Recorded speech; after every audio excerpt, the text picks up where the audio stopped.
bem-vindos, obrigado pela presença de vocês. Nós estamos a ponto de começar a segunda fase da nossa competição.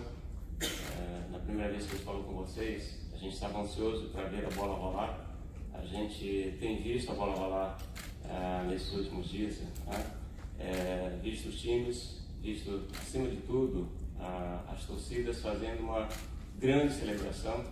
E à medida que a competição chega ou se aproxima da fase final, essa celebração aumenta, o interesse sobre a competição aumenta também, e a gente desfruta um pouco mais também. Eu tinha falado para vocês que a gente tinha como objetivo, além de fazer um grande evento para todo mundo, mas que a gente pudesse de alguma forma também poder aproveitar um pouco do que a gente mesmo está organizando. Acho que os balanços são positivos. Eu particularmente estou muito feliz com o andamento do evento. À medida que a gente caminha com o evento, as coisas se encaixam mais, vão melhorando a cada dia, como em qualquer grande evento. Todos vocês que já acompanharam outros eventos sabem que é exatamente assim que acontece.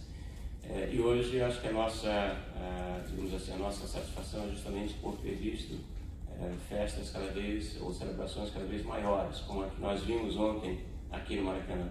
As torcidas dos dois países juntas, misturadas, celebrando, cada uma torcendo à sua maneira e sem nenhum incidente. Acho que isso para a gente é um saldo extremamente positivo e diz que a gente está indo no caminho certo. O futebol é uma celebração das torcidas, é uma celebração dos países que participam, e a gente quer ver essa competição cada vez mais da forma que a gente viu ontem, tá bom? Obrigado, vou passar a palavra para o Hugo. Hugo, por favor. En español, si tienen alguna duda, con mucho gusto haremos la traducción correspondiente. Simplemente para dar un punto de vista desde Conmebol lo que significa hasta hoy, una vez que hemos disputado la fase de grupo, 18 partidos para la Conmebol, realmente tenemos un balance positivo en lo que respecta a la organización en todos los aspectos. El balance ha sido realmente positivo desde el aspecto organizativo, desde el aspecto deportivo, desde el aspecto de las hinchadas. No tenemos ningún inconveniente, no hemos tenido ningún problema, digamos, más allá de lo que pueda surgir dentro del campo de juego con los 22 jugadores. Realmente el balance, reitero, ha sido positivo. Hemos tenido estadios realmente donde se han disfrutado de los partidos que hemos realizado hasta ahora. El día de ayer, la jornada de ayer hasta el último minuto, había podido decidir quién clasificaba a los cuartos de final, el partido de Ecuador con Japón. Entonces el balance que hemos tenido hasta ahora es positivo, 46 goles a lo largo de 18 partidos, tenemos un 15% más de goles realizados en este torneo en comparación con la Copa América de Chile. Un balance positivo también en lo que respecta a la cantidad, el alcance que hemos tenido con nuestras redes sociales, con más de 67 millones de usuarios que están siguiendo los pormenores de este torneo. La venta de entradas también ha ido creciendo, ha crecido un 6% desde el inicio del torneo. También recordar lo que fue la recaudación del partido inicial, que ha realmente sido un récord en cuanto a recaudación, en cuanto a venta. Y enfocar también el tema de la prensa, 179 países que están siguiendo esta Copa América, que creemos que nos está marcando el camino de lo que dijimos al inicio de este torneo, que tendremos el mejor torneo de la historia, en todos los aspectos, organizativo y principalmente lo que respecta también a la parte deportiva. Wilson, te cedo la palabra para que puedas darnos algunas indicaciones relacionadas al torneo. Ok. Bom dia a todos. Vou falar em português. Se houver algum questionamento em espanhol, eu posso também responder, não há problema. A gente tem como objetivo hoje falar sobre a primeira fase, os aspectos de arbitragem de uma maneira geral, principalmente com o uso do VAR. Eu acho que é o upgrade que tem esse evento em termos de demonstrar o que a organização e a instituição Conmebol quer da arbitragem, que é transparência e justiça no campo de jogo. O objetivo é maior transparência e justiça no campo de jogo, tá bem? Então a gente fez uma apresentação, um resumo, para poder tocar em alguns pontos, alguns números, que na verdade os números representam muito as ações, tá bem? Antes de tocar, só para recordar quais são os quatro pontos onde o VAR pode intervir, para recordar, que são situações de gol, faltas prévia a um gol, impedimentos prévio a um gol, bola que saiu ou não saiu prévio a um gol, tá bem?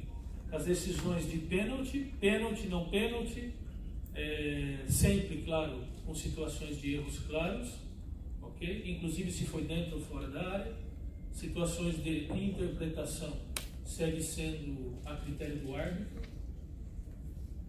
Incidentes de cartão vermelho também, e aí se recorda que 2 cartões amarelos ao mesmo jogador não faz parte do protocolo VAR, só os cartões vermelhos diretos, e as confusões, os erros de identidade, tanto para cartão amarelo quanto para cartão vermelho, que possa ter um árbitro durante o jogo, tá bem?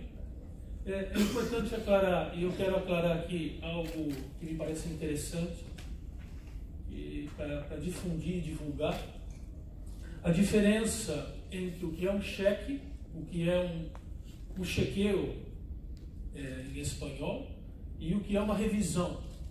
Tá?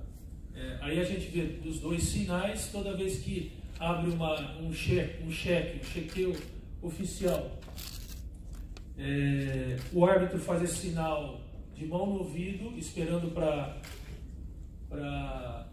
não reiniciar o jogo, tá bom? Então, isso é um chequeio, isso é um cheque. Não representa que é uma revisão. Esse chequeio é o tempo necessário que os árbitros que estão dentro da cabine necessitam para avaliar todos os ângulos que ele tem e chegar a uma conclusão, depois disso, de que se deve ou não abrir uma revisão. Ok? A revisão, importante dizer, antes da revisão, apareceu o número aí, esse número de 1 minuto e 8 segundos é o que se perdeu em média geral de chequeio, no momento em que o árbitro põe a mão no ouvido e pede para esperar o reinício do jogo, tá bom?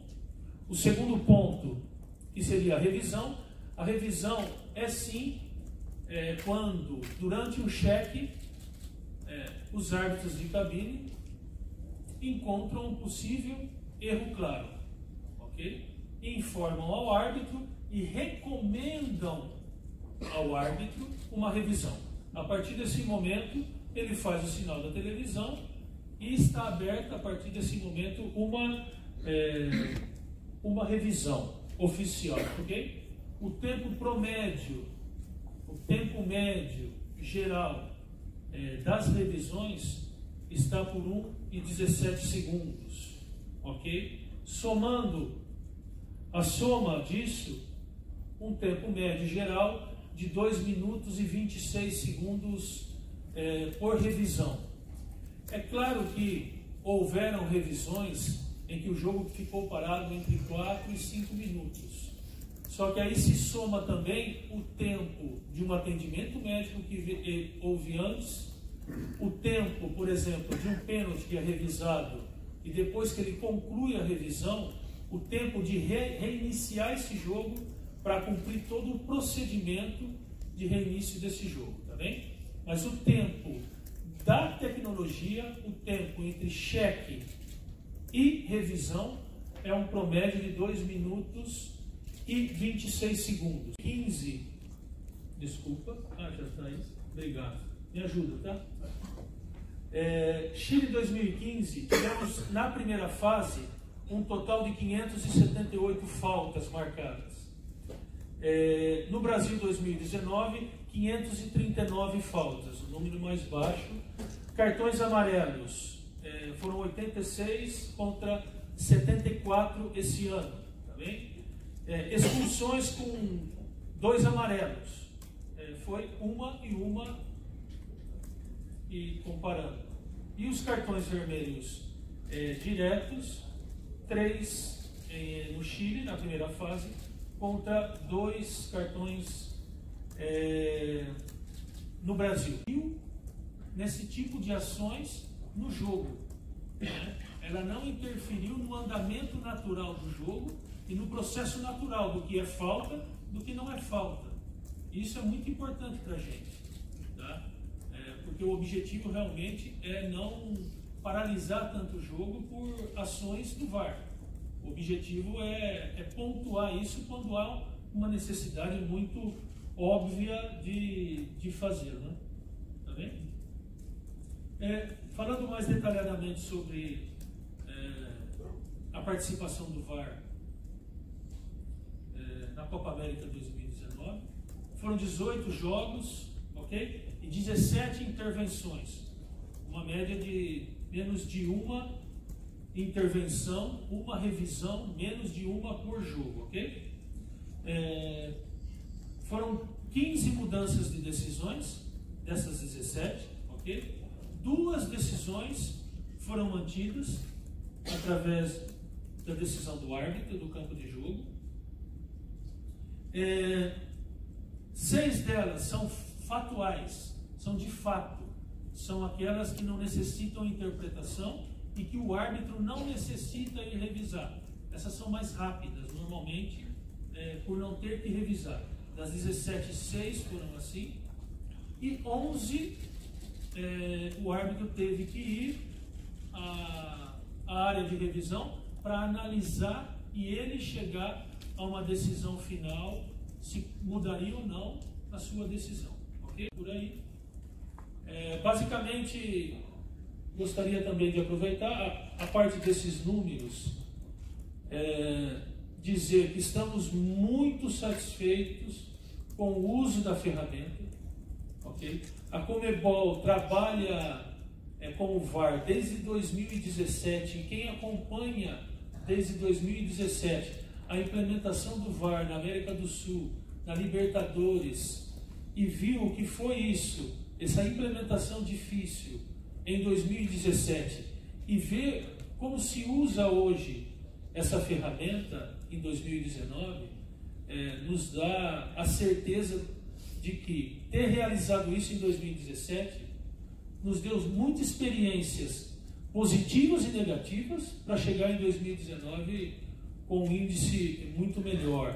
É importante reforçar que o árbitro é quem decide, o árbitro é quem é o responsável pelas decisões, o VAR e a equipe VAR são assistentes e recomendam revisões, ok? E toda vez que um árbitro, para que vocês saibam detalhes, toda vez que um árbitro vai revisar na zona de revisão uma jogada, o VAR é recomendado a não falar para ele.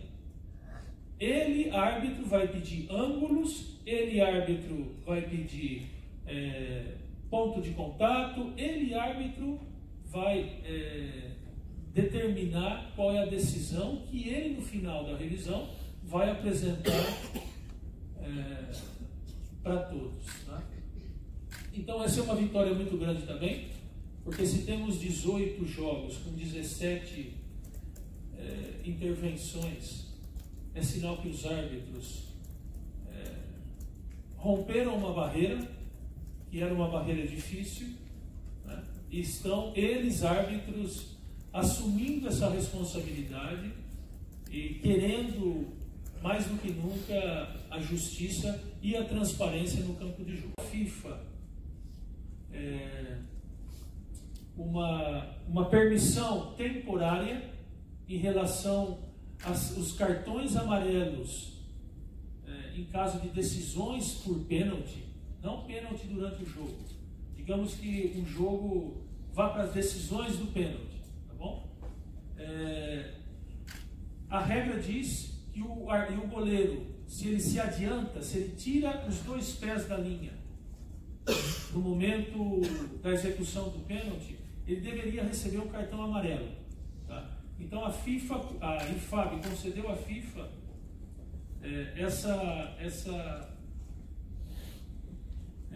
essa permissão especial para que no Mundial Feminino da França não se utilizasse o cartão amarelo para essas ações do arqueiro, do goleiro, em situações de pênalti durante uma decisão de pênalti.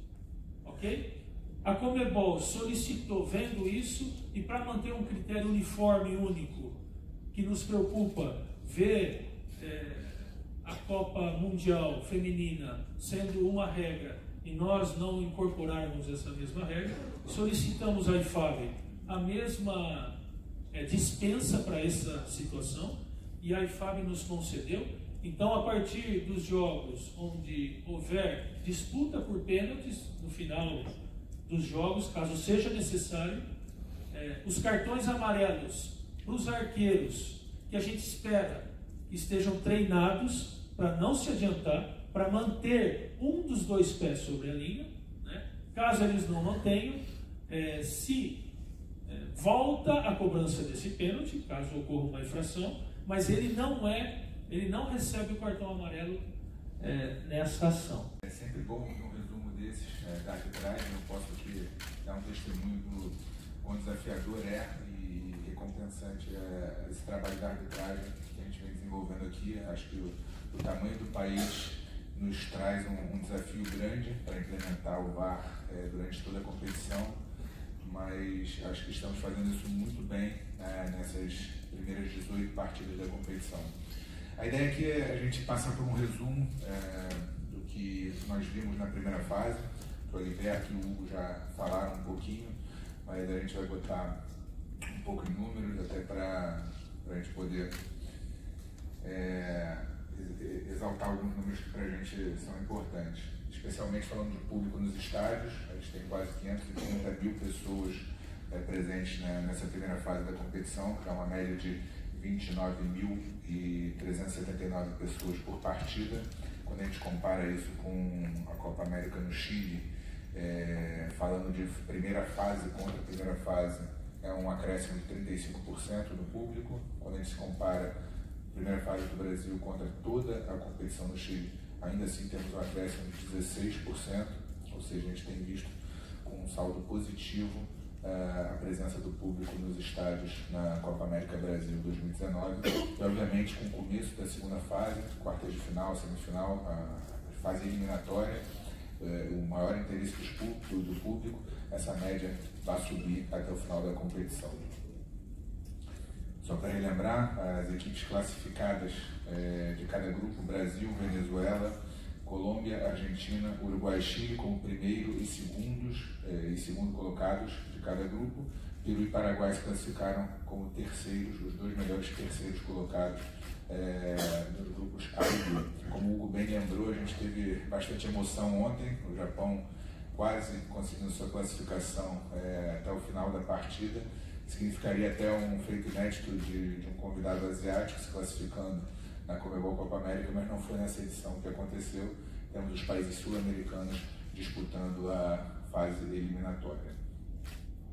Bom, nós temos então alguns confrontos muito interessantes, começando na quinta-feira: Brasil contra Paraguai, em Porto Alegre, Venezuela e Argentina, aqui nesse estádio do Maracanã, Colômbia e Chile, na Arena Corinthians, em São Paulo, Uruguai e Peru, em Salvador, fechando as quartas de final no sábado. Lembrando que nessa fase ainda não temos a prorrogação, caso o jogo termine empatado, vamos direto para as disputas, para a disputa por pênaltis, e a partir das semifinais sim temos prorrogação em caso de empate nas partidas. Alguns números interessantes, como já mencionou, são 46 gols nas 18 partidas disputadas na primeira fase, uma média de 2,55 por jogo. Quando a gente compara com a última edição também houve um aumento, quando a média era algo em torno de 2,27 gols por partida durante a competição inteira. Desses gols, a gente tem a predominância dos destros marcando e alguns gols de cabeça também, 10, né, no caso da nossa edição da Conmebol Copa América. O Brasil representa o melhor ataque da competição, com 8 gols, seguido de Uruguai e Chile. A gente tem 3 defesas ainda intransponíveis, 2 durante a competição. Brasil e Colômbia, e a Venezuela com um gol sofrido também figura entre as melhores do torneio. Um dado interessante são os artilheiros, 9 hoje, todos eles com 2 gols marcados e 35 jogadores marcando gols na competição.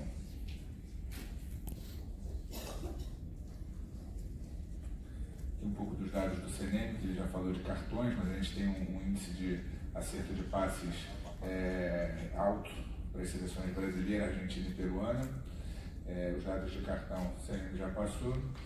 E a gente tem como Man of the Match os jogadores eleitos como os melhores da partida a cada fim de jogo, uma votação que envolve o público que assiste as partidas. Como o Hugo mencionou, a gente tem uma interação, um alcance em redes sociais muito grande e a gente utiliza disso para trazer o público, o fã do futebol, para participar nessa eleição. O goleiro do Paraguai, Gatito, foi eleito 3 vezes nas 3 partidas que ele disputou e outros jogadores também foram eleitos por 2 vezes nas partidas da primeira fase. Então essa é mais uma interação que a gente proporciona hoje junto ao público para trazê-los mais próximo da competição. Em linhas gerais, esses são os grandes números que a gente tem da primeira fase e coloco eu e a todos aqui da mesa à disposição dos senhores para qualquer dúvida ou esclarecimento. Obrigado, bom dia.